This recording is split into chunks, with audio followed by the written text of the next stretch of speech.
तो all my female disciple wants to kill me के इस एपिसोड की शुरुआत वहीं से होती है जहां से पिछला एपिसोड खत्म हुआ था। हमारी जो शॉर्ट गलती है उन बंदों पे अटैक करती है। वो बंदे भी चिल्लाते कुत्ती की बच्ची प्लीज रोक दे। वो अटैक रोक देती है और कहती है सॉरी मेरे ये मतलब नहीं था, गलती से मैंने अटैक यहाँ पे कर दिया। तभी उनके साइड के जो 3-4 बदतमीज लौंडे थे ना जो ऊपर से नीचे आ रहे थे वो आगे आते वो कहते वाह तू ये ना भाई शॉर्ट गर्ल शॉर्ट साइड की बहुत ही ज़्यादा बेकार हैंडीमैन डिसाइपल, तेरी इतनी मत हुई जो तूने मेरे बंदों पे अटैक किया। और मेरे बंदे लोग ये लो भाई मैंने अभी अभी तुमको हीलिंग यहाँ पे दे दिया, चुपचाप हीलिंग करो। सामने से शॉर्ट गर्ल कहती सॉरी मेरी गलती नहीं थी, पहले उन्होंने अटैक किया तो जाके मैंने अटैक किया। जो सुन तो लड़का भी कहता अच्छा यानी पहले मेरे बंदों ने अटैक किया तो जाके तूने अटैक किया। अगर पहले मेरे बंदों ने अटैक किया अटैक तुझे भी लगी होगी, तेरी बॉडी पे भी चोट रहना चाहिए, लेकिन तेरी बॉडी पे तो कोई भी चोट नहीं है, ऐसे कैसे। वो कहती है वो तो उतने में वो जो लड़का है ना एक जोर से अटैक कर देता है जिसके चक्कर में शॉर्ट गर्ल के जो भी कपड़े ना वो कपड़े फट जाते हैं, खाली अंदर के जो भी चड्डी भरा था वो बच जाता है। और कहता मानना पड़ेगा लड़की पावर के मामले में तो नुबड़ी है लेकिन फिगर के मामले में तो बड़ा कमाल का है। इतने बड़े बड़े तेरे अरमान यहाँ पर है, मैंने कभी छुआ नहीं है, आई डोंट नो छूने पे कैसा लगेगा। तो एक लड़का कहता बॉस संभल के, एक दो नहीं ढेर सारे बंदे यहाँ पर है। वो भी कहता अच्छा ढेर सारे बंदे यहाँ पर है, तुम सबको भी मौका यहाँ पे चाहिए क्या, टेंशन मत लो, सबको एक एक बार छूने का तो मौका मिलेगा ही। उतने में मोली आती है और अपनी शॉर्ट गर्ल को अपने पास लेकर आ जाती है और कहती है भाई तुम लोग को शर्म नहीं आता, 3-4 कमीने बंदे मिलके एक मासूम लड़की को परेशान किए जा रहे हो, अगर माँ का दूध पिया है ना चुपचाप यहाँ पे आके फाइट करो। तो पब्लिक यहाँ पे देखती हो कहती ओ माय गॉड भाई ये तो वो 3-4 शॉर्ट साइड की लड़कियां बाकी 1 हुआ साइड के लड़के यहाँ पर है। भाई ये सब तो आगे जा चुके थे, आगे से नीचे आए लड़ने के लिए, भाई मानना पड़ेगा इनको। जो एल्डर्स यहाँ पे देख रहे थे वो भी कहते हो माय गॉड क्या हो रहा है यार, यंग जनरेशन इस बार फाइट किए जा रहे हैं, इस बार जो मजा है ना इस किसी और में नहीं था। जो 8वीं एल्डर थी वो भी कहती है अरे सीनियर क्या कर ये तो लफड़ा हो रहा है, तो हमारा मी कटे कहते टेंशन मतलब वो लोग मिलकर संभाल लेंगे। अब आते भाई उनकी ओर जहाँ पे बदतमीज लौंडे भी कहते हैं या मुझे पता तुम सब लड़कियों के बारे में, एल्डर शू भाई का डिसाइपल हो ना, पिछले जब मुसीबत में थे एल्डर शू भाई ने आके बचा लिया तुम लोग में, ये अच्छी बात है शू भाई, अगर शू भाई यहाँ पे ना हो तुम लोग कुछ भी यहाँ पे नहीं कर सकते। तो इनको भी बड़ा गुस्सा आता है कि साले भैया अपनी औकात में रह लो, अगर हम अपनी औकात में आ जाएंगे ना तो देख लेना। तभी आसमान में ढेर सारे भाई डिसाइपल आ रहे थे और ये सब अपने शॉर्ट साइड के डिसाइपल थे। तो पब्लिक कहती है oh my God short side के डिसाइपल आ रहे हैं, लगता है उनको सपोर्ट मिलेगा। हाँ तो शॉर्ट साइड की लड़कियाँ भी कहती है टेंशन मत लो हम आगे सपोर्ट करने के लिए, हमारी डिसाइपल तो बड़ी खुश होती है। सामने वाले कहते कि अच्छा तुमको क्या लगता है तुम लोग यहाँ पर आ चुके हो, हाँ तो हम तुमसे यहाँ पे डरेंगे, भाई हमारा कद्दू भी तुमसे यहाँ पे ना डरेगा। और एक सेकंड तुम्हारे पास तो वेपन भी नहीं है, बिना वेपन का कैसे फाइट करोगे। वो लोग भी कहते हैं हमारे पास वेपन नहीं है, तुझे हमारे हाथों में क्या दिखाई दे रहा है, इसे वेपन ही कहते हैं। हमारा मेन कैरेक्टर भी यहाँ पे देखता है और कहते हैं वाह ये हुई ना बात, रुको यार मैं अब सब लोग की हेल्प यहाँ पे करता हूँ। उन लोग के पास बस तलवार का जो नीचे का हिस्सा रहता है ना पकड़ने का वही था, लेकिन हमारा शुभाई उनको ऊपर का जो ब्लेड रहता है ना वो भी दे देता है। तो वो लड़कियाँ भी कहती है एल्डर जी हमको मालूम है आपने यहाँ पे दिया है, आपका बहुत ज़्यादा शुक्रिया।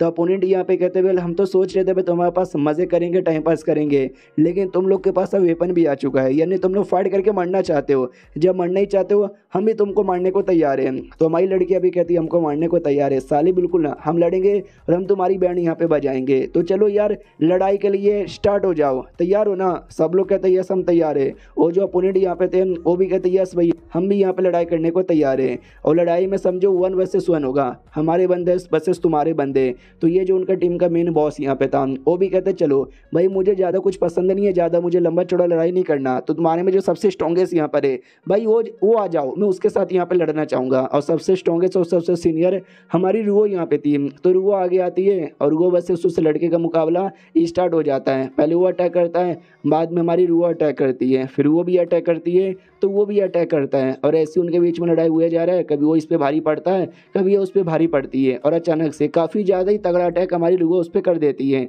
तो वो लड़का भी देख सकते हैं अपने डिफेंस यहाँ पे यूज़ किए जा रहे हैं। तो दूर से जो एल्डर यहाँ पे देखते हैं और एक एल्डर कहती है कि ओ माय गॉड भाई ये रुओ वो तो ऐसा लगता है गोल्डन कोर के मीडियम पर है, लेकिन जो अपोनेंट गोल्डन कोर के पीक पर है, लेकिन अपोनेंट पे ज़्यादा भारी पड़ी जा रही है, मानना ही पड़ेगा। दूसरा एक लड़का भी कहता है कि वेल क्योंकि उसका जो फाउंडेशन यहाँ पर है, मुझे लगता है जितने भी बंदे यहाँ पर है वो सारे बंदों के मुकाबले बहुत ही ज़्यादा हार्ड यहाँ पर है, इसके लिए उसके जीतने के चांसेस बड़े हार्ड यहाँ पर है। जो सुंदर लड़की भी कहती है ओ माय गॉड बाबू सोना जाने मन आपके पास कितना ज़्यादा कमाल का नॉलेज है, आपके पास ये नॉलेज यहाँ पे आया कैसे। ये भी कहता है मेरा नॉलेज छोड़ो, वो जो एल्डर शुभाई है ना जिसकी वो डिसाइपल है, मानना पड़ेगा वो एल्डर ही कमाल का है जो अपने डिसाइपल को अच्छे से ट्रेनिंग दे रहा है। अब आते वापस से बैटल की ओर, जहाँ पे मोली है ना वो देख सकते इस हट्टे खट्टे बंदे के साथ फाइट करी थी और उसके हाथों पे कट का निशान बना देती है। वो भी सामने से चिल्लाता, कुत्ती तूने मेरे हाथों पे कट का निशान बना दिया, ये ले। लेकिन मोली अपना दूसरा अटैक करती है, जो उस लड़के को लगता है वो लड़का कहीं दूर जाके गिरता है। मोली भी कहती क्या हुआ, बड़ी बड़ी बातें किए जा रहे थे ना, अब तो एक ही अटैक में तुम्हारी बहन यहाँ पे बच गई, लड़ाई करने के लायक भी नहीं बचे। अगर ऐसी बात है चुपचाप आओ और चुपचाप सरेंडर यहाँ पे करो। उतने में कोई अटैक यहाँ पे था जो शायद पीछे से लगने वाली थी इसको स्वॉर्ड गर्ल को, तो वो भी कहती अरे स्वॉर्ड गर्ल को बचाओ। उतने में उसका अपोनेंट कहता है कि अरे यार दूसरे लड़कियों पे क्या को तुम्हारा ध्यान है, तुम जरा इस पे यहाँ पे ध्यान दो। अब आते भाई बाकी बंदे लोग की ओर, जहाँ पे बाकी बंदे भी देख सकते हैं लड़ाई वड़ाई यहाँ पे किए जा रहे थे। तो सामने से अपनी स्वॉर्ड गर्ल एकदम डर यहाँ पे रही थी कि भाई चल क्या रहा है। अभी सब कुछ बढ़िया था, मैं जा रही थी, अचानक से ये सब कुछ ना मेरे चक्कर में हो पाया। मुझे टॉप पे जाना है लेकिन मैं तो टॉप पे भी जा नहीं पाई, लेकिन सब मेरी सीनियर लोग मेरे लिए इतना कुछ कर रही है तो मैं पूरी कोशिश करूँगा टॉप पे जाने की। हाँ, तो सारे बंदे को छोड़ के टॉप पे जाने की कोशिश करती है पूरा दम लगा कर। तो जो बाकी बंदे यहाँ पे थे ना पीछा करने लग जाते हैं और कहते हैं ऐसे कैसे तू चल जाएगी। और एक जो बंदा यहाँ पे था और डायरेक्ट अचानक से देख सकते साइड से आ जाता है उस पर अटैक करने के लिए और कहता हमारे रहते बारे में तू कभी भी टॉप पे नहीं जा पाएगी। तो हमारी ये वाली डिसाइपल भी चिल्लाती कह रही है यार स्वॉर्ड गर्ल पे हमला करने वाला है, जल्दी से यार उसको रोको। तो रोकने के लिए अटैक किया जाता है, दूसरा बंदा उस अटैक को रोकने के लिए और अटैक करता है, जिसके चक्कर में देख सकते हो भाई काफ़ी सारा लड़ाई झगड़ा हो जाता है और काफ़ी चोट लग जाती है। और तभी है ना एक लड़का उसको भी चोट लग जाती है बचाने के चक्कर में। तो लड़का भी कहता है स्वॉर्ड गर्ल भाई तुम हमारे बारे में टेंशन मत करो, टॉप पे जाओ और इन सबको इनकी औकात दिखा दो। और ये चैप्टर यहीं पे ख़त्म भी हो जाता है। ये नहीं देख सकते स्वॉर्ड गर्ल के लिए लोग सब कितना कुछ कर रहे हैं। अब देखते हैं स्वॉर्ड गर्ल उनके अरमानों पे खड़ी हो पाती है या नहीं। हम मिलते किसी और वीडियो में, जब तक के लिए बाय बाय। तो इस एपिसोड की शुरुआत वहीं से होती है जहाँ से पिछला एपिसोड खत्म हुआ था। हमारी स्वॉर्ड गर्ल भाई बिना हार माने, चोट लग चुकी है, बॉडी से पूरा खून यहाँ पे निकले जा रहा है, लेकिन बिना डरे एकदम आगे बढ़े जा रही है। जो दुश्मन यहाँ पर है वो भी कहता है अरे यार हमारा मेन मकसद है उस कमीनी को रोकना, कुछ भी करके उसको रोको। अपनी मोली कहती मेरे रहते भर में तो बिल्कुल भी ना। जो दूसरी डिसाइपल थी जीजून वो भी कहती मेरे रहते भर में तो बिल्कुल भी ना। और लूवो कहती है मैं तो सबसे सीनियर हूँ, मेरे रहते भर में तो बिल्कुल भी ना। तीनों दम लगा देते हैं, उनको रोक देते हैं। दूसरी ओर अपनी स्वॉर्ड गर्ल बढ़े जा रही है, रुक जाती बीच में, कहती रुकना नहीं है, आगे बढ़ना है, मतलब आगे बढ़ना ही है। दम मरते जैसे तैसे ना फाइनली जो 95 स्टेप है ना वहाँ पे आ जाती है। तो जो होस्ट यहाँ पे था वो भी कहता कि टाइम्स अप, तो रूल यहाँ पर आ चुका है। वाओ नाइस यार, स्वॉर्ड गर्ल ने 95 यहाँ पे कर दिखाया, बल्ले बल्ले ओए शाबा ओए। तो तीनों सीनियर बड़ी खुश यहाँ पे थी और जो दुश्मन थे तीनों उनके गोटे लाल की फक यार क्या बेकार नसीब यहाँ पर है। हमारी रूह को ताना मारता है कि भाई खुश हो गई, अबे यार तेरी जूनियर को तो बस हम रोक रहे थे, उसको रोकते तुम लोग आगे बढ़ जाते। अब टाइम अप हो चुका है, ना हमको जाने का मौका मिलेगा ना तुमको जाने का मौका यहाँ पे मिलेगा। खुश हो गई ना। जो सुनते वो भी कहती हाँ, अगर मैं चल जाती ना 99 100 के पार भी चल जाती तो भी उतनी खुशी नहीं होती जितनी खुशी है ना स्वॉर्ड गर्ल के आने के बाद मेरा यहाँ पे हो रहा है। तभी ये दोनों जो थे शायद गर्लफ्रेंड बॉयफ्रेंड है, हमने देखा था पिछले एपिसोड में, वो भी कहते वाओ यार क्या बात है भाई, उसके तीनों डिसाइपल कितने कमाल के हैं, स्पेशली ये स्वॉर्ड गर्ल क्या थी पहले और क्या से क्या हो गई। लड़का भी कहते यार वेरी इंटरेस्टिंग। फिर रिजल्ट है ना अनाउंस किया जाता है कि ये बंदा 92, वो बंदा 90, कोई 93, स्वॉर्ड गर्ल 95। तो हमारा मैं कहता भी लाइक वाओ भाई मेरे तीनों डिसाइपल ने कमाल कर दिखाया। और जिस एल्डर के साथ उसने शर्त भी लगाया था वो भी कहता ले भाई मेरी स्वॉर्ड गर्ल तो तेरे वाले से आगे बढ़ गई, तो तू वो शर्त यहाँ पे हार चुका है, जल्दी से मेरे घर पे सामान पहुँचा देना। अब आते भाई उसकी ओर, भाई अपने नैन्सी की ओर और महारानी की ओर, जहाँ पे नैन्सी भी कहती सुनो यार तुम तो हमेशा यही सोचती हो ना तुम्हारा पति हूँ लेकिन तुम्हारे साथ गपा गप काय को नहीं करता, उसके पीछे एक सच्चाई है जो आज मैं तुमको बताना चाहता हूँ, चलो मेरे साथ। उसको गोदी में उठाकर ले जाता अपने कमरे में, वो भी कहती छोड़ो मुझे, जाने दो मुझे। तो नैन्सी भी आराम से लेटा देती है और कहती है आराम कर लो मैं 2 मिनट में आया। तो वो लिटरली बिस्तर पकड़ के लेट जाती है। मनी मन सोचती भाई मैं कटे के साथ तो सारी गंदी चीज़ें कर ली है, वो मैं कैसे बताऊँ, मुझे समझ यहाँ पे नहीं आ रहा। तभी उसका ध्यान चल जाता है बरा पर। तो ये भी नोटिस करती है एक सेकंड, भाई ये तो मेरा बरा है जो गायब हो गया था, ये मेरे पति के कमरे में कर क्या रहा है, और एक सेकंड इसके अंदर से ये वाली स्मेल कैसे आ सकती है। पीछे से नैन्सी भी आ जाता है, कहता है ये लो पानी पी लो। तो वो भी कहती सच्चाई बता दो, तुम लड़के नहीं ना हो तुम लड़की हो ना, अब आते हुए हमारे मेक अटैक की ओर, जहाँ पे प्लेन बन चुका था जो कि उसने बनाया था, एक लीडर यहाँ पे थी ना, तो ये गुस्सा करती है हमारी नोवी एल्डर और कहती है एक सेकंड भाई ये सब चल क्या रहा है, भाई तुम्हारी जो डिसाइपल है भाई थोड़ी सी बहुत मुसीबत में है, उसको तुम चाहिए, तुम उसका ध्यान रख सको, लेकिन नहीं तुम इस कुत्ती के साथ यहाँ पे घूम रहे हो। देख सकते हो भाई वो कुत्ती जो हमेशा लाल कपड़ों में रहती थी भाई कोट में, कसम से सेक्सी लग रही है, ऊपर से ग्लासेस डाला तो और सेक्सी लग रही है, अब बाल ऐसा किया तो और ज़्यादा सेक्सी लग रही है। तो वो भी कहती है अरे नोवी एल्डर इतना गुस्सा क्या करती हो, नया नया आविष्कार हमने बनाया है, टेस्ट यहाँ पे करना है, जाने दो। नौकरानी भी कहती है सब कुछ रेडी है, हम फ्लैट लेने को तैयार है।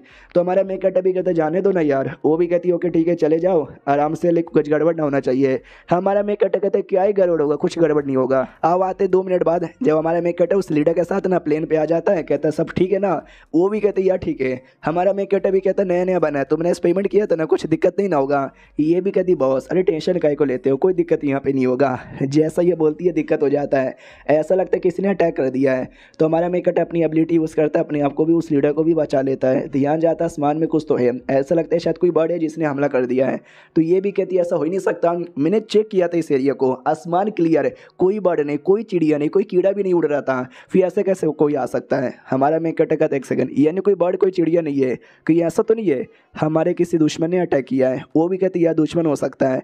अब आते भाई उसकी ओर, महारानी की ओर, जहाँ पे वो भी कहती है यानी तुम एक औरत हो, तभी तो हमारे शादी के इतने साल होने के बावजूद भी तुमने कभी मेरे साथ वो करने का सोचा भी नहीं। दुनिया में कोई भी ये मर्द नहीं है, चलो यार 1-2 साल यहाँ पे रुक जाता तो समझ आता भाई, इतने साल तक कौन यहाँ पे रुकता है।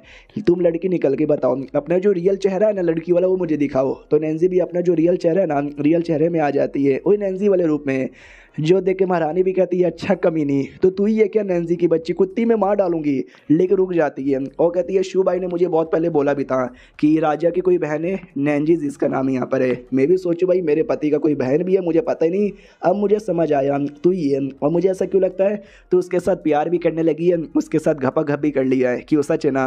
वो भी कहती कि अरे यार वो तो मैं, महारानी भी कहती वो तो मुझे क्या भाई, तू उसके साथ प्यार करती है कर, मुझे कोई एतराज़ यहाँ पे नहीं है, लेकिन भाई इतने साल से तूने शादी किया, मुझे कुंवारा रखा, मेरे साथ कुछ भी यहाँ पे नहीं किया। आई ना तू लड़की है कर नहीं सकती, लेकिन तूने मुझे धोखे में रखा, तूने मुझे सच्चाई नहीं बताई, मेरे साथ शादी करके मेरी ज़िंदगी बर्बाद कर दी, जिस बात का मुझे गुस्सा है और मैं कभी भी ये भूलने वाली नहीं हूँ।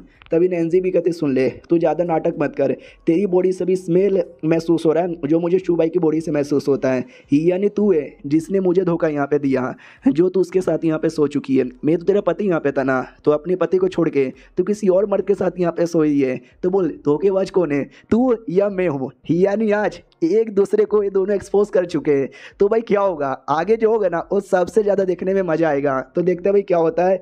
अब अगला चैप्टर आएगा अगले हफ्ते। हाँ इस वीडियो के अंदर मैंने 2-2 चैप्टर्स प्लान किए, एक हफ्ते में 2 चैप्टर आता है, दोनों मिला के कर दिया, दोनों मिला के भी बस इतना ही वीडियो बना है। आई होप अगले हफ्ते जो चैप्टर है वो दोनों मिला के थोड़ा सा बड़ा बने। तो मिलते हैं अगले हफ्ते वाली वीडियो में, जब तक के लिए bye bye. To all my disciple are wants to kill me के इस एपिसोड की शुरुआत वहीं से होती है जहाँ से पिछला एपिसोड खत्म हुआ था। हमारा मेकटर और उसके साथ जो लीडर थी यू होंग उसका नाम है, दोनों मुसीबत में थी अपने जहाज के ऊपर। तो हमारा मेकटर भी कहते हुए जहाज पे रहने से अब कोई फायदा नहीं है, ये जहाज तो क्रैश कर देगा, हमको निकलना ही पड़ेगा। वो भी कहती लेकिन यार बाहर हमारे ऊपर हमला हो रहा है उसका क्या। तो हमारा मेकटर कहता अंदर रहेंगे तो उसका क्या, भाई अंदर रह के भी कोई फायदा नहीं है, हमको बाहर निकलना पड़ेगा, जो भी हमला हो रहा है हमले को मैं देख लूँगा, बाहर निकलने पर ध्यान देते हैं। तो हमारा मेकटर यू होंग को बाहर लेके निकल जाता है और जो भी बीस्ट हमला करे तो उन सबको धक्का देकर ये फाइनली काफ़ी दूर आ जाता है। फिर हमारे मेकटर के आंखें जैसे खुलती है ना वो अलग ही एरिया में अपने आप को पाता है, एकदम डाउट में आ जाता है कि एक सेकेंड ये मैं कहाँ चला आया, और यू होंग वो कहीं दिखाई नहीं दे रही। पीछे कोई औरत यहाँ पे थी, वो भी कहती है शू भाई मुझे कब से तुम्हारा इंतजार था। तो हमारा मेकटर भी चौंक जाता है, उसकी ओर देखता है, लेकिन क्या उतने में वापस से आँख खुल जाती है। यानी वो जो कुछ वो देख रहा था ना वो सब सपना था, रियलिटी में अभी यहाँ पे लौटा था, लेकिन डाउट में था कि वो था क्या, कैसा सपना था, सपने में कौन थी, जगह बड़ा फेमिलियर सा लग रहा था। यार मुझे पहले जाके यू होंग को ढूंढना चाहिए। तो यू होंग बाजू में बेहोश पड़ी हुई थी, ऊपर के सारे कपड़े फट चुके थे, ये भी देखता बारिश होने लग चुकी है, मुझे कोई केव यहाँ पे ढूंढना चाहिए। तो कोई केव ढूंढ के उसके अंदर चल जाता है। यू होंग भी होश में आती है, सामने कोई अजीब सा भालू दिखता है, डाउट में आ जाती है, आधे कपड़े भी नहीं है और डाउट में आ जाती है। ये भी कहता होश में आ गई, टेंशन ना लो, तुम्हारे कपड़े मैंने नहीं फाड़े, वो गलती से फट गए, ये लो मैंने दवाई तैयार कर लिया, दवाई पी लो। वो भी कहती तुम्हारा शुक्रिया, लेकिन ये कौन सा जगह है? ये भी कहता आई डोंट नो, ये तो बिल्कुल वैसा हो गया जैसे आसमान से निकले और खजूर में अटके। टेंशन ना लो यार, मैं बाहर जाता हूँ और बाहर जाके यहाँ पे पता करता हूँ, अगर मुझे कोई सेफ एरिया यहाँ पे मिला या कोई सिटी वगैरह मिला वहाँ पे जाएंगे, वहाँ से टेलीपोर्टेशन यूज़ करेंगे और यहाँ से निकल जाएंगे। तुम्हारे जूते भी यहाँ पे ख़राब हो चुके हैं, मैं कुछ लकड़ियाँ लेकर आता हूँ जिससे जूते बनाने में आसानी हो। बस तुम यहाँ पे बैठे रहना, बाहर जाने की कोशिश मत करना। जो भालू यहाँ पर है ना वो कुछ नहीं करेंगे, तुम्हारी प्रोटेक्शन भी करेंगे।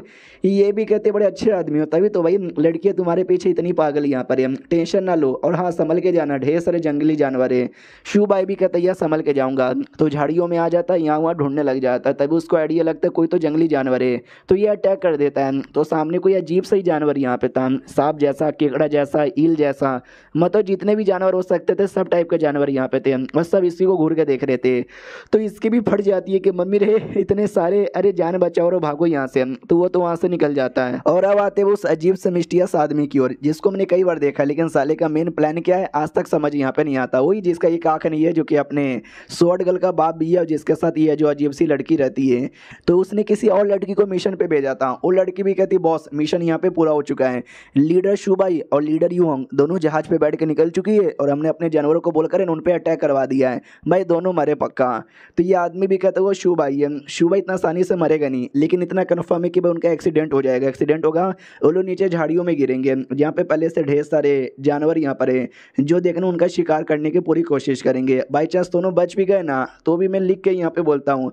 उसके बाद लगभग उनको मिनिमम क्या बोलते हैं 40 या 50 साल, 40-50 बोल रहा हूँ, लगभग 15 या फिर 16 साल का टाइम तो आराम से, अरे यार मैं कितना बोले जा रहा हूँ, 5 या 6 महीने का टाइम तो लग जाएगा वहाँ से निकलने के लिए। और ये टाइम हमारे लिए काफ़ी है, हम अपना मकसद यहाँ पे पूरा कर सकते हैं, हर जगह हमारा राज होगा।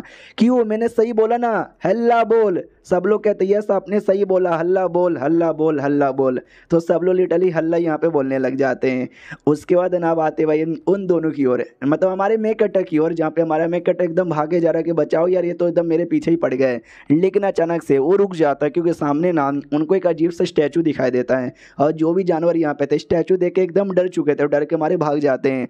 तो हमारा शू भाई भी समझ जाता है शायद ये स्टैचू कुछ तो है जो उनको डरा देता है, कुछ भी करके स्टैचू को मुझे अपना बनाना है। लेकिन मैं क्या करूँ, कोई मंत्र बोलूँ, ये अपना ब्लड यहाँ पे दूँ, ये स्टैचू मेरा कैसे बनेगा। तो ये बस स्टैचू को छूता है और जैसे छूता ना बड़े बड़े रिएक्शन होने लग जाते हैं। शू भाई भी डाउट में आ जाता है भाई ये कैसा रिएक्शन हो रहा है, एक बार और छू के देखता हूँ। एक बार और छू लेता है, रिएक्शन कुछ ज़्यादा ही बड़ा और होने लग जाता है, इतना बड़ा रिएक्शन कि अब हमारा मेकअप संभाल भी नहीं पा रहा। धीरे धीरे उसकी आंखें बंद होती है और वो वहीं पे बेहोश हो जाता है।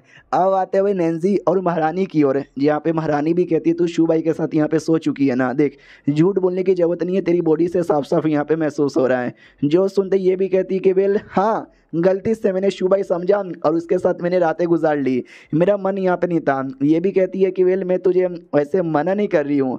महारानी कहती है लेकिन देखा जाए तो ये चीटिंग करने के बराबर है, मैंने चीटिंग की तुम्हारे साथ, तुम्हारे रातें भर में किसी और के साथ यहाँ पे किया। मुझे लगा कम से कम तुम्हारे लिए एक बेटा पैदा करूँगी और फिर निकल जाऊँगी, लेकिन तुम तो एक औरत यहाँ पे निकल गए, मैं क्या यहाँ पे करूँ, समझ यहाँ पे नहीं आता। तो ये भी कहती है आई एम सॉरी, मुझे झूठ बोलने का मन यहाँ पे नहीं था, लेकिन मेरी भी मजबूरी थी, मुझे बोलना पड़ा, तुमको बुरा यहाँ पे लगा होगा तो उसके लिए सॉरी। लेकिन मैं अपना जेंडर भी छुपा नहीं पाई और एट द एंड यहाँ पे रिवील हो गया। महारानी भी कहती हुई तो सच्चाई ज़्यादा समय के लिए नहीं छुपती, उसको कभी न कभी तो रिवील यहाँ पे होना पड़ता है। और बाद में और नैन्सी को बेड पे लेटा के खुद उसके ऊपर बैठ जाती है और कहती चल अब मेरे सामने घुटने पे आ, गिड़गिड़ा और मेरे से माफ़ी यहाँ पे मांग, तो जाके मैं तुझे जाने दूंगी वरना तेरी इज्जत यहाँ पे लूट लूंगी। तो नैन्सी भी कहती मगर कैसे, तू तो लड़की है। वो कहती है उससे क्या फ़र्क यहाँ पे पड़ता है लेस्बियन वाला भी होता है। तो नैन्सी महारानी पे टूट पड़ती है और कहती भूलो मत मैं तुम्हारा पति यहाँ पर हूँ और मेरे आगे कोई बोल नहीं सकता, ये ले धम धम धम उसके पिछवाड़े पे थप्पड़ मारने लग जाता है। तो वो भी कहती है अरे प्लीज़ मत मारो। नैन्सी कहती है ना मारो, अभी तुम बहुत ज़्यादा डोमिनेटिंग बन रही थी, जैसे मैं यहाँ पे बन गई तुम्हारी फट गई। अरे मैं मजाक करी थी, ज़्यादा सीरियस यहाँ पे मत हो, और सीरियस होने की बिल्कुल भी ज़रूरत नहीं है। जो कुछ मैंने किया उसके लिए सॉरी, लेकिन अब तुम्हारी ज़िंदगी में कोई प्रॉब्लम यहाँ पे आने नहीं दूंगा। जो सुनते ये कहती है लेकिन एक प्रॉब्लम तो अभी भी है जो कैसे सॉल्व करे मुझे समझ नहीं आता। यार लिटरली तुम राजा थे लेकिन अब तुम्हारी रिटायरमेंट लेने की बारी आ चुकी है और हमारा कोई भी बच्चा नहीं है, तुम तो लड़की हो, मतलब मैं भी लड़की यहाँ पर हूँ, तो और बच्चा कैसे यहाँ पर होगा। तो हमारा मेन कट्टा भी कहता है यार किसने बोला कि बच्चा यहाँ पे नहीं होगा, बच्चा पैदा करने वाला तो अभी भी है ना। ऑफकोर्स यार शू भाई के बारे में बात कर रही है एंड दैट शिट। ये चैप्टर यहीं पे ख़त्म हो जाता है। तो मिलते हैं किसी और वीडियो में, जब तक के लिए बाय बाय। तो all my female disciple wants to kill me के इस एपिसोड की शुरुआत होती है हमारे मेन कैरेक्टर से, जिसकी आँख खुलती है और अपने आप को अजीब से एरिया में पाता है। इसको भी याद नहीं आता कि भाई क्या हो रहा है मेरे साथ। जहाँ तक कि मुझे याद है, जो स्टैचू को मैंने टच किया था फिर अजीब सा रिएक्शन हुआ और फिर मैं बेहोश हो गया। अचानक से अब जाके मेरी आँख यहाँ पे खुल रही है और स्टैचू सामने यहाँ पे था। और जहाँ तक कि मुझे याद है, कल एक अजीब सा आवाज़ आ रहा था चांग टियन पैलेस करके। चांग टियन पैलेस एक पैलेस का नाम यहाँ पर है, कहीं ऐसा तो नहीं है ये स्टैचू मुझे वहाँ पे जाने को बोल रहा है। और पीछे ढेर सारी डेड बॉडी भी पड़ी हुई है। ये डेड बॉडी किसी की है? एक सेकंड, कहीं उन जानवरों की तो नहीं ना है जो मेरा पीछा कर रहे थे? और ये स्टैचू भाई, इसके द्वारा कोई मुझे रास्ता मिलेगा क्या? अरे यार रास्ता है तो ओपन हो जाना। तो लिटरली पैरों को टच करता है ना तो नीचे साइड से एक रास्ता तैयार हो जाता जाने का। तो हमारा मेकट जाने से घबरा रहा था, हो सकता है ये मुझे फंसा रहा है, अंदर कोई जाल यहाँ पर होगा तो, लेकिन जाके ट्राई मारना चाहिए। तो संभलते संभलते ये अंदर साइड यहाँ पे जाता है। स्टार्टिंग में तो कुछ दिखाई नहीं देता, लेकिन जैसे आगे जाता ना दीवारों पे बहुत सारी चीज़ें बनी हुई थी। हमारा मेकट समझ जाता पक्का हमारा जो हिस्ट्री यहाँ पे था ना ये हिस्ट्री से रिलेटेड कुछ है। फिर अचानक से फीलिंग आती है कि पीछे से कोई अटैक करने वाला है। तो ये पीछे मुड़ के देखता है तो पीछे एक हड्डियों वाला शैतान था, लेकिन वो अटैक नहीं कर रहा था, वो चुपचाप बस खड़ा था। बस मूर्ति यहाँ पे थी। ये कह लो बहुत पहले जिंदा थे लेकिन अब डेड हो चुके हैं। तो हमारा मेकट कहता है बाप रे यार डेड हो चुके हैं, लेकिन तो भी अंदर से जो और जो पावर महसूस हो रहा है ना, ऐसा लगता है साले अभी हमला कर देंगे।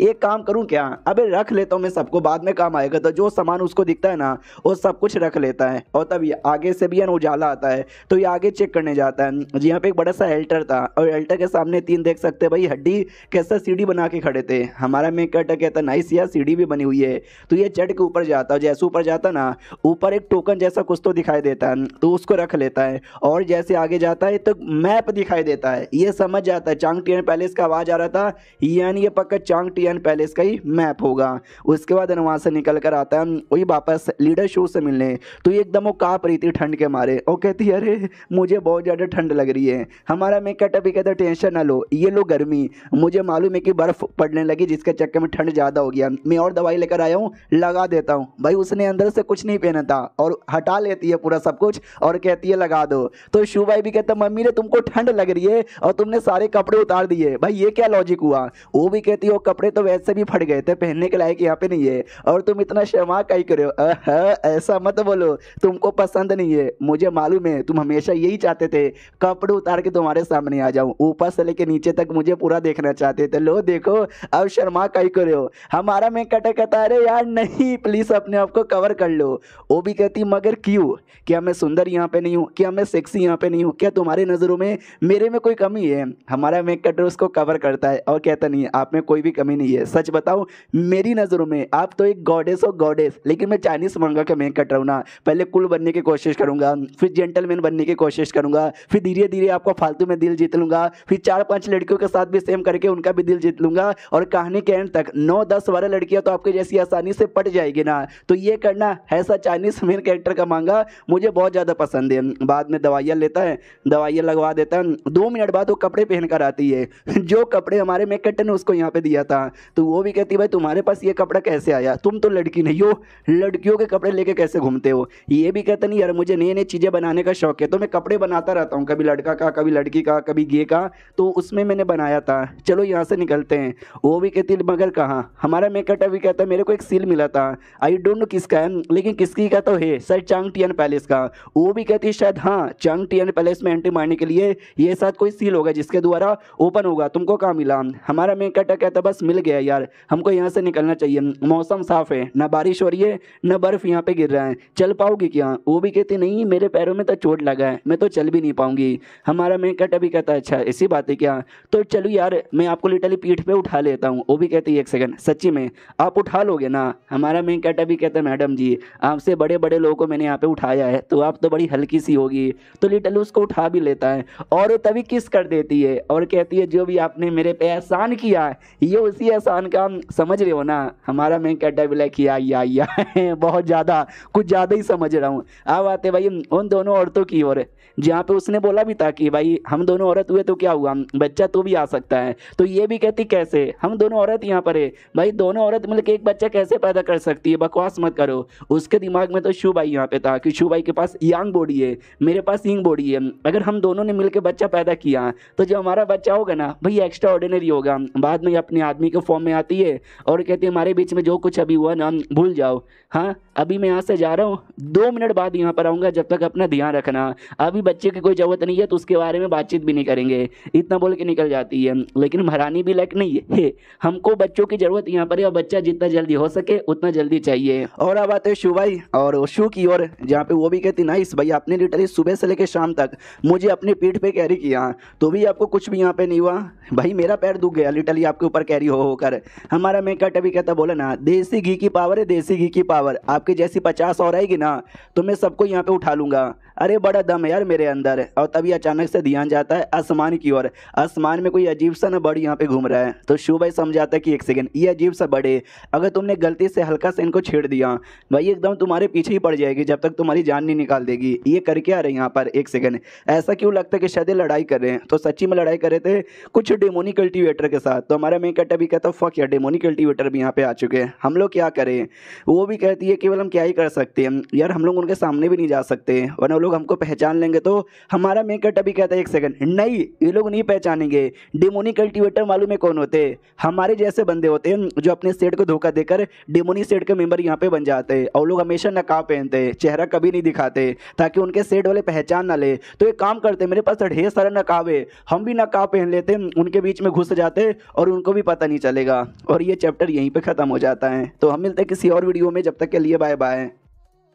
इस एपिसोड की शुरुआत वहीं से होती है जहां से पिछला एपिसोड खत्म हुआ था। कुछ इविल कल्टीवेटर दिखाई देते हैं। हमारे मेकटे का प्लान था कि इनके पास भी है ना, हम इविल कल्टीवेटर बन के जाते हैं, ये लोग क्या ही पहचान पाएंगे। इविल कल्टीवेटर क्यों रहा है जो कि बिस्टू के साथ फाइट किए जा रहे थे। हालत खराब यहाँ पे थी कि भाई अगर ऐसे ही चलता रहा हमारी मौत हो जाएगी। अबे तू करना कुछ। दूसरा भी कहता भाई मैं क्या करूँ, मैं भी तो तेरे साथ मिलकर लड़े जा रहा हूँ, लगता नहीं है कि आज बच पाएंगे। लेकिन हमारा मेकटर आता है, इन दोनों को बचा लेता है और कहता है तुम दोनों सही हो ना यार, हम तुम्हारे ही बंदे, टेंशन ना लो। वो दोनों भी कहते हैं आपका बहुत ही ज़्यादा शुक्रिया, मिलके अच्छा यहाँ पे लगा।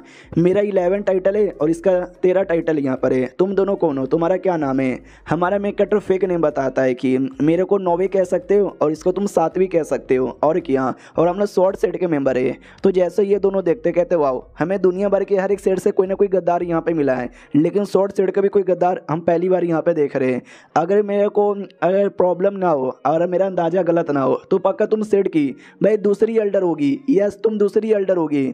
हमारा मैं कहता है दूसरी एल्डर, फक यार मैं लड़का यहाँ पर हूँ, न जाने का को ये मुझे लड़की यहाँ पे समझ रहा है। लेकिन यार मैं झूठ भी नहीं बोल सकता, मैं नाटक करता हूँ। तो नाटक करने लग जाता है कि ओ माय गॉड तुमको मेरी सच्चाई नहीं तुम गलत बोल रहे हो। अरे अरे मैं क्या बोलूँ, ओ शिट यार मैं तो डाउट में आ गई। तो पीछे से अपनी ये वाली लीडर भी कहती बस करो भाई, कितनी एक्टिंग करोगे, बहुत ही गद्दी वाली यहाँ पे करे जा रहे हो। हाँ तुम दोनों अचानक से बिस्टू के बीच में कैसे फंसे। वो लोग कहते क्या बताए यार, जिया मैडम की गलती है भाई, उसने ऑर्डर यहाँ पे दे दिया कि जाओ और जाके वो जो मूर्ति है ना, मूर्ति के पास आ जाना। हम आ ही रहे थे लेकिन अचानक से हमारे ऊपर बिस्टू ने हमला कर दिया। हमने कोशिश की लेकिन क्या ही कर सकते हैं। लेकिन तुम दोनों कैसे यहाँ पर आए। जो सुनते हमारा मेकटा भी कहता है मैडम जिया को खबर मिली थी कि शायद तुम लोग मुसीबत में हो तो हमको यहाँ पे भेज दिया तुमको सपोर्ट करने के लिए। और क्या ये लोग कहते हैं अच्छा ऐसी बात है क्या, सपोर्ट करने के लिए भेजा, हमको विश्वास नहीं हो रहा। वो कमीनी औरत हमारे बारे में परवाह करे। मनी मन सोचता जिया ये वही औरत है, अजीब सी औरत जिसको भी हमने कई बार यहाँ पे देखा है। उसने स्टैचू के पास बुलाया है तो हो सकता है उसके पास भी एक सील होगा, जो सील मुझे यहाँ पे मिला। चलो हमको आगे बढ़ना चाहिए। ये लोग आगे बढ़ने लग जाते हैं। तो वही दोनों डिसीजन ले रहे थे आपस में कि भाई ये दोनों जो है भाई मुझे इन दोनों पे भरोसा नहीं है, हो सकता है कोई बहरूपिया हो। दूसरा भी कहता नहीं यार भाई मुझे ऐसा लगता है ये सेकंड एल्डर ही होगी, क्योंकि मुझे ऐसा लग ही रहा है वो सेकंड एल्डर होगी। हाँ लेकिन मैंने ऐसा सुना उनके अरमान बड़े बड़े, ये लौंडे के तो अरमान दिखाई भी नहीं दे रहे, आई मीन इसका अरमान दिखाई भी नहीं दे रहा। फिर ये लोग ना स्टैचू के पास आ जाते हैं और स्टैचू के पास पहले से जिया मौजूद थी। वो भी कहती चलो यार तुम लोग आ गए और जो सामान यहाँ पे बोला था वो सामान वो लोग कहते ये सिंह आपने मंगाया था ना, लेकर आ गई। तो ये भी कहती बहुत ही ज़्यादा बढ़िया। तो वो अपना सील निकालती है, सिंह मिल चुका था, 2-4 आइटम और निकालती है, स्टैचू के पास आती है। भाई कमाल का रिएक्शन होता है, जो देख के हमारा मेकट चौंक जाता है। फक यार जब मैं आया था उस समय मैं भी होश हो गया, मेरे टाइम पे इतना कमाल का रिएक्शन नहीं हो गया, मतलब नहीं हुआ था। इसके टाइम पे न जाने क्यों वो स्टैचू के हाथ के पास आती है, सील यहाँ पे रखती है और दूसरे हाथ के ऊपर है ना पंख रखती है और सींग रखती है और कहती चलो जो भी रखना था मैंने रख लिया, जल्दी से दरवाज़ा ओपन हो। तो दरवाजा वगैरह का सब रिएक्शन होता है। हमारा मेन कैरेक्टर भी देखता है बाप रे मुझे ऐसा क्यों लगता है यार, ये सेक्रीफाइस वगैरह देना चाहती है। जो सुनते पीछे वाली लीडर भी कहती है सलग तो मुझे भी रहा है। जिया भी कहती है चलो रास्ता ओपन हो चुका है, एक एक करके सब लोग अंदर यहाँ पर आएंगे और पास में रहेंगे, कोई दूर नहीं जाएगा। हमारा मेन कैरेक्टर तो हाथ पकड़ लेता है लीडर का और कहता है सुनो अंदर डेंजर भी हो सकता है, इसके लिए संभल के रहना। वो भी कहती है मैं कोई छोटी बच्ची नहीं हूँ, समझ सकती हूँ मैं अपने आप को भी। अब आते भाई अंदर साइड, ये लोग अंदर जा ही रहते हैं। तभी हमारे मेन कैरेक्टर का ध्यान जाता है एक छोटे से प्लांट की ओर। नोटिस करता है फक यार ये प्लांट तो कुछ ज़्यादा कमाल का लगता है, बेचूंगा तो मिलियंस ऑफ पैसे मुझे मिलेंगे। तभी तो ये जिया यहाँ पर आना चाहती थी, उसको रख लेता है और जैसे रखता है एक बंदे पे अटैक होता है, उस बंदे की जान निकाल ली जाती है। जो देखते जिया भी कहती है कि नाइस यार ये बंदा मर गया, बढ़िया है, बराबर का एक्सचेंज हो गया। जो देखते ही अपनी वो जो लीडर थी वो भी कहती है समझे कि ना समझे भाई, तुमने एक लिया और एक उस जिया ने भी लिया, उन दोनों के बदले एक बंदे की कुर्बानी देनी पड़ेगी। हमारा मेन कैरेक्टर भी कहता है एक सेकंड, वो अपने साथ इतने सारे बंदों को लेकर आई है सबकी कुर्बानी देने के लिए क्या। बाद में जो एल्टर है ना, एल्टर के ऊपर आती है और एल्टर के ऊपर आते ही एक आवाज़ आती, बोलो यार तुम आ गई हो क्या, क्या तुम दे सकती हो बदले में। जो सुनते वो भी कहती है अपने सारे बंदे लोग की जान, इतना बोल के जो भी बंदे साथ में आए थे सारे बंदे लोग की जान निकाल ली जाती है। हमारे ये दोनों बंदे लोग को भी बड़ी तकलीफ हो रही थी, उनको महसूस होता है कि जो भी स्टैचू यहाँ पर है ना वो सब हमारे अंदर की पूरी एनर्जी चूसने की कोशिश कर रहे हैं, हमने अपने आप को बचा के रखा है वरना हमारी तो मौत हो जाती। जिया भी कहती चलो यार तुम दोनों कितना नाटक करोगे, अपना मुँह दिखाई दो। हमारा मेन कैरेक्टर दिखा देता, कहता अच्छा यानी शुरू से मालूम था कि हम बहरूपी हैं। वो भी कहती यस मुझे शुरू से पता था, और तुम तो एल्डर शू भाई हो ना, नाइस यार चलो मुझे पूरा विश्वास है, तुम्हारे हाथों में भी एक सील यहाँ पर है और मेरे हाथों में भी है। तुमको मालूम है कि इस सील को क्या बोला जाता है, the world and the end, ये इसका नाम यहाँ पर है क्योंकि इसके ऊपर ही पूरी दुनिया डिपेंड है। बड़ा झटका रिलीज करती है जिससे लीडर को और भी तकलीफ होती है। तो वो भी हमारे मेन कैरेक्टर से कहती है लगता नहीं कि मैं बच पाऊंगी, मेरे मरने के बाद मेरे सेठ का ध्यान रखना।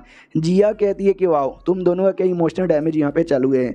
हमारा ये जो दुनिया है ना लंबे समय से हिला हुआ है, कोई बंदा इमोर्टल बन के इमोर्टल दुनिया में जा ही नहीं पा रहा क्योंकि हमारे यहाँ का हेवेली डाउ हिला हुआ है। हेवेली डाउ को ठीक करने के लिए हमको चाहिए भाई सील, एक मेरे पास है एक तुम्हारे पास है, हम सब इकट्ठा करेंगे दुनिया को बचाएंगे, तो चलो मेरे साथ हाथ मिला लो। हमारा मेन कैरेक्टर भी कहता है तू कुछ भी बोलेगी और मैं तेरी बात का विश्वास कर लूँ, ये तो पॉसिबल ही नहीं है। वो भी कहती क्यों नहीं भाई, मैं कुछ मजाक नहीं कर रही, मैं जो कर रही हूँ सही यहाँ पे बोल रही हूँ, तो प्लीज़ मुझे विश्वास करो, तुम्हें मेरी ज़रूरत है और तुमको मेरी, मतलब तुमको मेरी और मेरे को तेरी ज़रूरत यहाँ पर है। तभी हमारे मेन कैरेक्टर का माथा दुखने लग जाता है, वो धीरे धीरे बेहोश हो रहा था और जैसे उसकी आँख खुलती है तो वो वापस से वही मेमोरी देखता है जो एक बार और उसने देखा था, डरावनी सी मेमोरी, जिस मेमोरी में इसने एक बंदे की जान निकाल ली थी, अपने एक सेट के मेंबर की जान निकाली थी।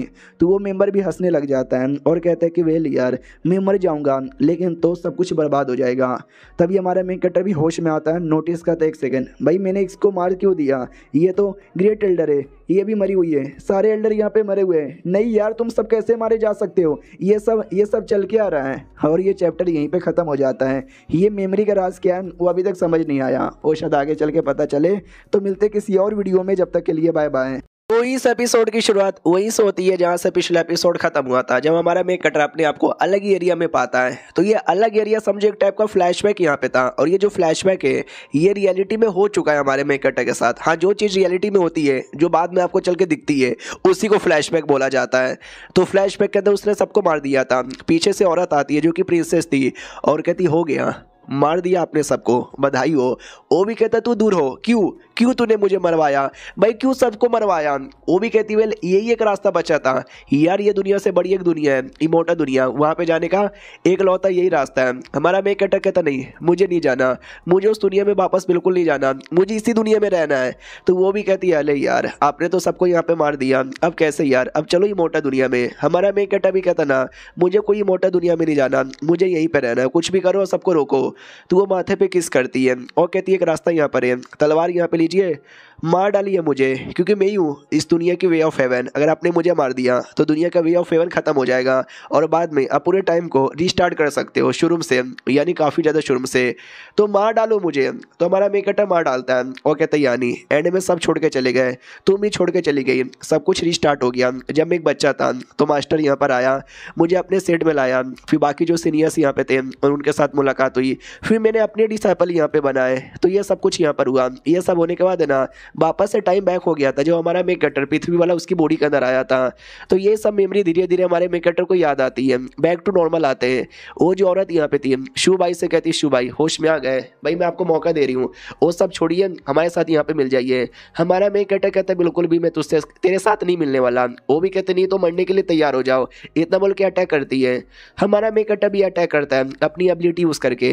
जो देखते ही वो कहती है कि भाई सेम एबिलिटी मेरे दोस्त के पास थी यार, आपको देखकर ना हमेशा उसकी याद आती है, लेकिन यार अभी वो जिंदा नहीं है, एक फॉर्मेशन के अंदर मारा जा चुका है। चलो कोई बात नहीं, आ जाओ तू मेरे अंदर। इतना बोल के कोई स्क्रॉल यहाँ पे यूज करती है, जिस स्क्रॉल को देखकर हमारा मेन कैरेक्टर पहचान जाता है टीएनजी सेट। भाई ये तो टीएनजी सेट का स्क्रॉल है, यानी तुम टीएनजी सेट की लीडर हो, तुमने अपने सेट को धोखा दिया, यशा तो अपने सेट को लेकर तुम भी उनके साथ मिल गई। ये भी कहती है इसमें मिल गई, आपको भी मौका देती हूँ, आप भी अपने सेट को धोखा देके मिल जाइए मुझसे। इतना बोलकर जोर से हमला करती है, खून की उल्टी हो जाती है हमारे मेन कैरेक्टर को। और तभी जो सील था, जिस सील से सब कुछ ओपन हुआ था, आवाज आती है, क्या हुआ, कमजोर हो, पावर यहाँ पे चाहिए, हम दे सकते हैं। हमारा मेन कैरेक्टर भी कहते तू मुझे पावर देगा, लेकिन तू फ्री में तो नहीं देगा, तुझे भी कुछ चाहिए ना। वो भी कहते यस, ये दुनिया में कुछ भी फ्री नहीं है, एक हाथ दे और एक हाथ यहाँ पे ले, मुझे बदले में तेरी 60 साल की उम्र चाहिए। तो हमारा मेन कैरेक्टर अपनी 60 साल की उम्र दे देता है 2 घंटों के लिए। हमारे मेन कैरेक्टर को काफ़ी पावर यहाँ पे मिलता है। फिर हमारा मेन कैरेक्टर अपने बालों को नोटिस करता है, पहले ये कम्प्लीटली ब्लैक हो चुके थे, लेकिन 60 साल की उम्र देने के बाद ये वापस से व्हाइट हो गए। चलो सही है यार, कोई दिक्कत की बात नहीं है। फिर वो जो औरत थी ना, वो भी कहती कोई बात नहीं, मेरा अगला अटैक यहाँ पे सह के दिखाओ, तुमने सील से पावर लिया, ये किसी से भी पावर लिया रहा है। इतना बोल के अटैक करती है। हमारा मेन कैरेक्टर भी कहता सुनो, जब मैं पावर ले रहा था ना उस समय अटैक कर देना चाहिए था, तुम जैसे जो फालतू विलन है ना, कब अटैक करे ध्यान ही नहीं जाता, ये ले। इतना बोल के वो अटैक कर देता है। तो ये भी कहती है डोंट वरी, पहले अटैक नहीं कर पाई, अब अटैक करके अपना बदला ले सकती हूँ। एक सेकंड, ये क्या हो रहा है भाई, मेरा अटैक तुम्हारे पे काम कहीं को नहीं आ रहा, और ये सब चल के आ रहा है, ये तुम्हारा अटैक मेरे पास इतना कहीं को आ रहा है, और इस अटैक ने मुझे पकड़ लिया। अरे यार ये अटैक तो बहुत ज़्यादा तकलीफ दे रही है भाई, ये तुमने क्या कर दिया, और मैं धीरे धीरे जमीन में समा रही हूँ, बचा लो मुझे प्लीज़ बचा लो।